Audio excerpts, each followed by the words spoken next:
بسم اللہ الرحمن الرحیم الحمد للہ رب العالمین وصلی اللہ علی محمد وآلہ الطاہرین ولعنۃ اللہ علی اعدائہم اجمعین الی قیام یوم الدین۔ موضوع گفتگو غسل۔ اب تک کچھ مختصر سا تعارف ہوا خواتین کے خاص غسل کے بارے میں، اور اس جانب توجہ دلائی کہ غسل کچھ کیونکہ خواتین کے خاص ہیں اور جن وجوہات کی وجہ سے وہ غسل واجب ہوتے ہیں تو ان وجوہات کو بھی ڈسکس کیا جائے۔ لہذا اصل موضوع اگر دیکھا جائے تو غسل ہے، اور خواتین کے غسل میں سے غسل حیض ہے۔ اب جب غسل حیض کو ڈسکس کیا جائے تو خود بخود سوال یہ پیدا ہوگا کہ حیض کیا ہے، تو لہذا پہلے حیض کو ڈسکس کیا جائے گا۔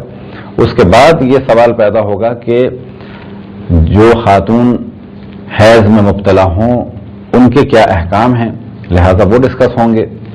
تو اس ہماری گفتگو کا عنوان ہے خون حیض اور اس کی نشانیاں اور خون حیض ثابت ہونے کی شرائط۔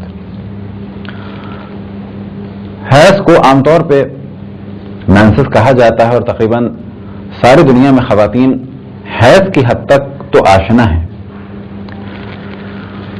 اسی طریقے سے نفاس سے بھی آشنا ہیں۔ حیض کا خون وہ خون ہے کہ جب ایک لڑکی بالغ ہو جائے تو اس کی اووری میں جو سلسلہ شروع ہوتا ہے ایگ بننے کا، یہ کروموزومز کا، اور جس وقت وہ زیادہ ہو جاتے ہیں اور ایک خاص مدت کے بعد ان کو ویسٹ ہونا ہوتا ہے تو ایک سلسلہ شروع ہوتا ہے خاص قسم کی خون ریزی کا، یعنی بلیڈنگ کا۔ اس بلیڈنگ کو کہا جاتا ہے حیض۔ اور ایک دوسرا خون کہ جو بچے کی ولادت کے بعد ہوتا ہے اسے کہا جاتا ہے نفاس۔ لیکن تیسرا بھی یہ خون ہے کہ جس کو سمجھنا آسان ہوگا اگر ان دونوں خونوں کو سمجھ لیا جائے، وہ ہے استحاضہ کا خون۔ اور استحاضہ کا خون کب کلیئر ہوگا اور کب واضح ہوگا؟ وہ جب واضح ہوگا کہ جب حیض کے خون کی شرائط معلوم ہو جائیں تو خود بخود استحاضہ کی بھی شرائط معلوم ہو جائیں گی کہ خون استحاضہ کب ہے۔ تو پہلے مرحلے میں اس جانب توجہ دلائیں کہ خون حیض کی نشانیاں کیا ہیں اور شرائط کیا ہیں۔ 5 علامتیں عام طور پر بیان کی جاتی ہیں خون حیض کے لیے۔ پہلی شرط یہ کہ حیض کا خون گاڑھا ہوگا۔ دوسری شرط یہ کہ حیض کا خون بہت زیادہ سرخ، حتیٰ سیاہی مائل، یعنی کہا جا سکتا ہے کہ میرون یا اور اس سے زیادہ پررنگ ہوگا۔ تیسری شرط یہ کہ گرم ہوگا۔ چوتھی شرط یہ کہ فشار کے ساتھ یعنی پریشر کے ساتھ نکلے گا۔ اور 5ویں شرط یہ کہ کچھ جلن محسوس ہوگی۔ یہ ہیں وہ 5 شرائط کہ جو عموماً پائی جاتی ہیں حیض کے خون میں۔ لیکن اگر کوئی خاتون یہ خون دیکھے تو فوراً یہ نہیں کہا جا سکتا کہ یہ حیض ہے، بلکہ یہ علامت ہے حیض کے خون کی۔ لیکن ساتھ ہی کچھ شرائط ہیں کہ جن کے بعد یہ کہا جائے گا کہ ہاں یہ خون حیض کا خون ہے۔ لہذا اگر کسی کے خون میں اس قسم کی نشانیاں موجود ہوں تو کہا جائے گا کہ یہ حیض کے خون کی نشانیاں ہیں۔ لیکن یہ حیض کب مانا جائے گا؟ تو کہا جائے گا کہ حیض اس وقت مانا جائے گا کہ جب وہ شرائط بھی پائی جاتی ہوں کہ جو حیض کی شرائط ہیں۔ اب یہاں پر یہ بات واضح رہے کہ ابھی جو ہم نے 5 علامتیں بیان کی یہ خون کی علامتیں ہیں۔ اب جو شرائط بیان کریں گے وہ ہوں گی حیض کی۔ ان میں سے پہلی شرط یہ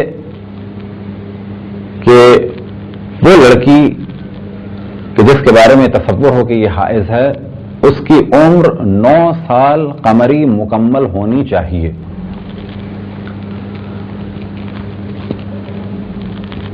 اب اگر کوئی لڑکی ایسا خون دیکھے کہ جس میں حیض والے خون کی شرائط پائی جاتی ہوں لیکن وہ 9 سال قمری مکمل عمر کی نہ ہو تو کہا جائے گا کہ یہ خون حیض نہیں ہے، کیونکہ خون حیض کی شرائط میں سے ایک شرط یہ ہے کہ لڑکی 9 سال قمری یعنی قمری 9 سال کی ہو چکی ہو۔ دوسری شرط یہ کہ جس کا تعلق عمر سے ہے وہ یہ کہ اگر وہ سید ہے تو 60 سال سے زیادہ نہ ہو، اور اگر وہ غیر سید ہے تو 50 سے زیادہ نہ ہو۔ اور بعض جگہ لکھا جاتا ہے سید یا سیدانی کے علاوہ ایک لفظ لکھا جاتا ہے قریشی یا قرشی۔ بس اگر وہ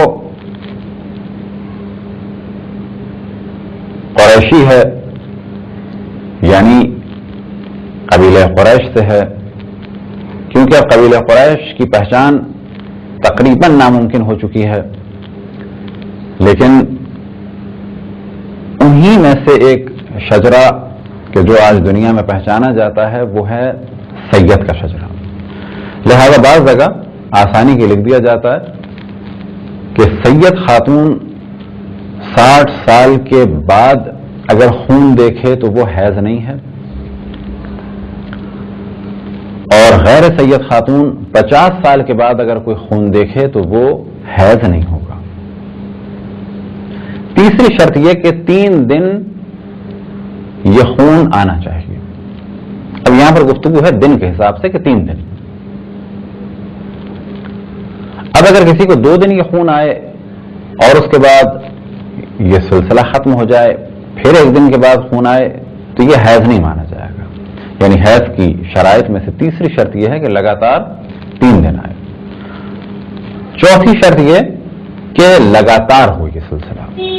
لگاتار سے کیا مراد؟ کہ بیچ میں یہ سلسلہ منقطع نہ ہو۔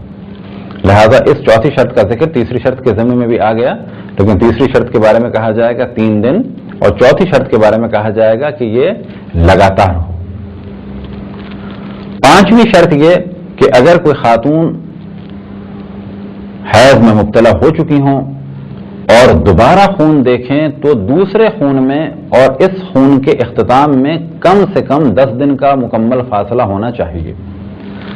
اب اگر کسی خاتون نے خون حیض دیکھا اور اس کے بعد وہ رک گیا، ختم ہو گیا، 6 دن کے بعد یا 7 دن کے بعد یا 8 دن کے بعد یا 9 دن کے بعد یا 9.5 دن کے بعد بھی وہ خون دیکھا، تو کہا جائے گا کہ یہ خون حیض نہیں ہے۔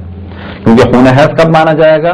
کہ جب وہ پہلا خون ختم ہوا ہے تو پورے کم سے کم 10 دن کے بعد جو خون آئے گا، اور اگر اس میں شرائط پائی جاتی ہوں تو کہا جائے گا کہ یہ حیض ہے۔ اب اگر کسی خاتون کو یہ خون آئے جن میں یہ شرائط پائی جاتی ہوں تو پھر یہ سوال ہوگا کہ ایسے حیض کہا جائے؟ تو کہا جائے گا کہ یہ حیض کے خون کی شرائط ہیں،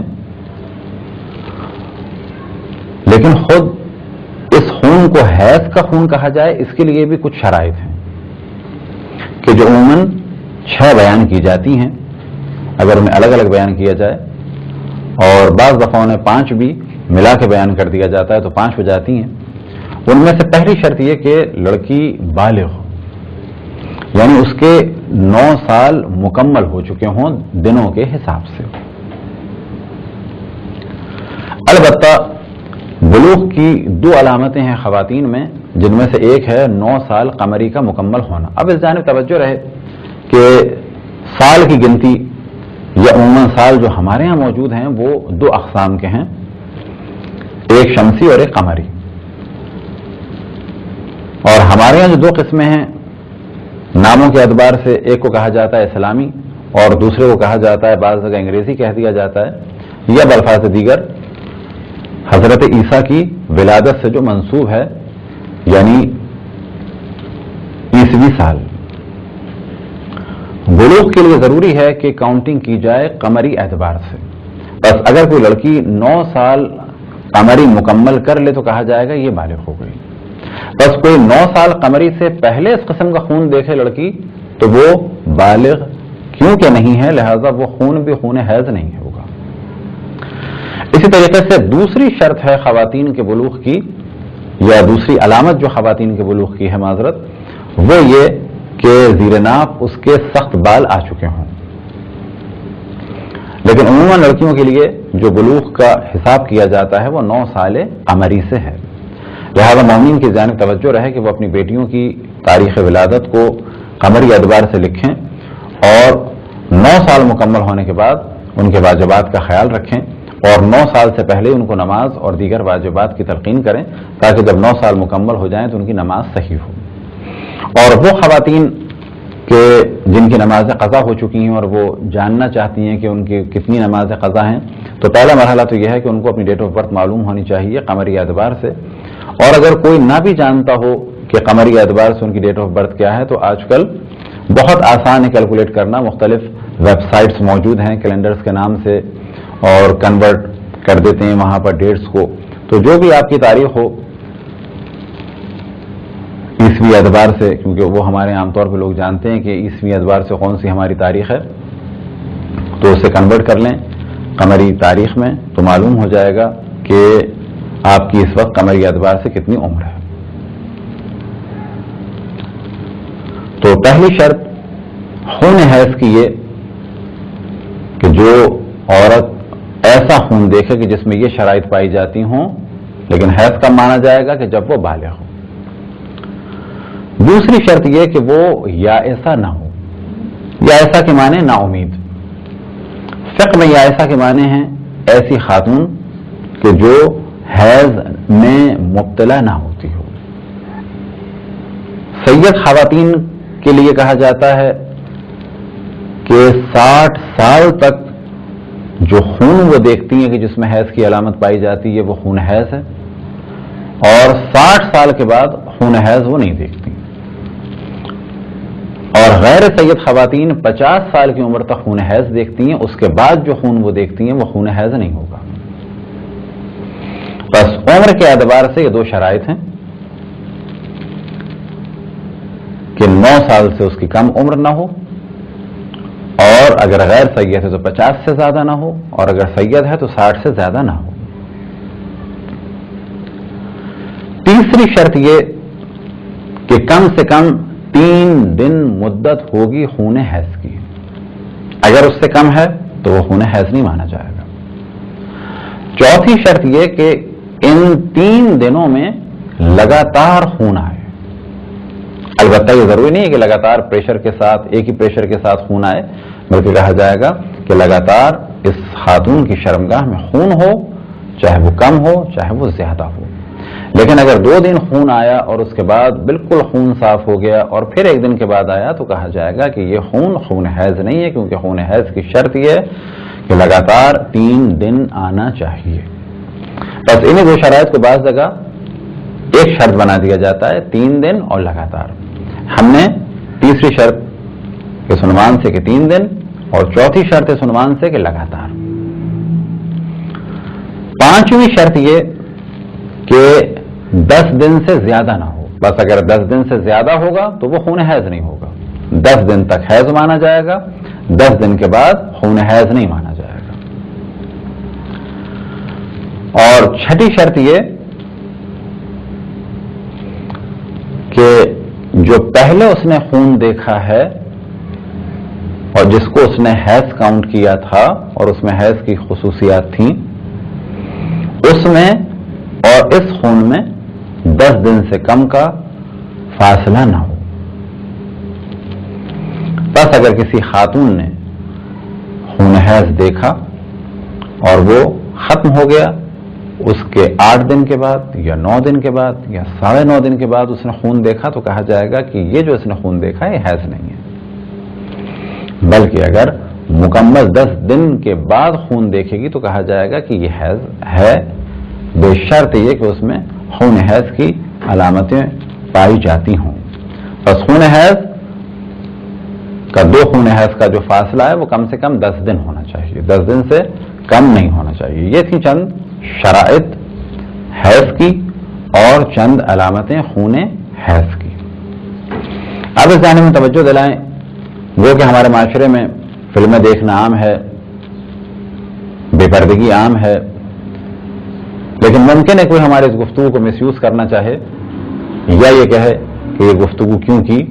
تو یہ یاد رکھیں کہ جو بھی ہم گفتگو کر رہے ہیں اس گفتگو کا دار و مدار تعلیمات قرآن اور تعلیمات رسول اللہ صلی اللہ علیہ وآلہ وسلم اور تعلیمات ائمہ علیہم الصلاۃ والسلام پر ہے.